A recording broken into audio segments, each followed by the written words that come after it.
তারা বলেছিল শেষ কামরার গল্প শেষ, কিন্তু ভারতীয় রেল লাইনে কিছু গল্প শেষ হয় না। কারণ যারা শেষ কামরায় ওঠে তারা মরেও পুরোপুরি যায় না। রাহুল নিখোঁজ হওয়ার ঠিক 6 মাস পর ভৈরবপুর স্টেশন আবার স্বাভাবিক। দিনে ট্রেন আসে, লোক যায়, সবকিছু স্বাভাবিক। কিন্তু রাতে শেষ ট্রেনের শেষ কামরাটা আজও কেউ ব্যবহার করে না। লোকাল লোকেরা বলে ওখান থেকে কান্নার শব্দ আসে। রেলওয়ে থেকে পাঠানো হয় একজন তদন্তকারী নারী। তার কাজ রাহুল নিখোঁজ হওয়ার ঘটনা খতিয়ে দেখা। সে স্টেশনের পুরনো নথি ঘাঁটতে গিয়ে একটা ফাইল পায়। 2009 সালের ট্রেন দুর্ঘটনা। দুর্ঘটনার রিপোর্টে লেখা শেষ কামরার সব যাত্রী নিখোঁজ, মৃত নয়, নিখোঁজ।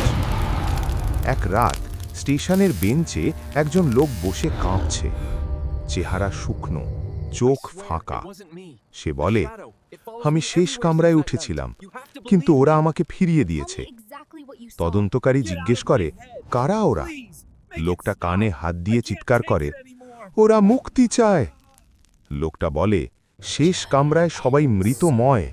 তারা আটকে আছে 2009 সালের সেই রাতেই। যখন কেউ শেষ কামরায় ওঠে, আত্মারা ভাবে এই লোকটা আমাদের মুক্তি দেবে, কিন্তু কেউ ব্যর্থ হলে সে আর ফেরে না।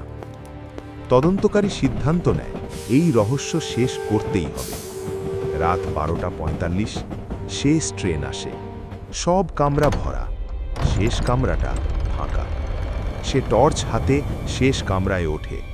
দরজা বন্ধ হতেই আলো নিভে যায়, আর চারপাশে ফিসফিস শব্দ, এইবার ভুল করো না। আত্মারা বলে, আমাদের দুর্ঘটনার সত্য যদি রেলওয়ে স্বীকার করে, আমরা মুক্ত হব। তদন্তকারী বুঝে যায় রিপোর্টে দুর্ঘটনার আসল কারণ চাপা দেওয়া হয়েছিল। সে শপথ করে সত্য সামনে আনব। হঠাৎ কামরার জানালা দিয়ে ভোরের আলো ঢুকে পড়ে। আত্মারা ধীরে ধীরে মিলিয়ে যায়। পরদিন সকালে সংবাদে আসে 2009 সালের দুর্ঘটনার আসল সত্য প্রকাশিত। শেষ কামরাটা আজ আর অভিশপ্ত নয়।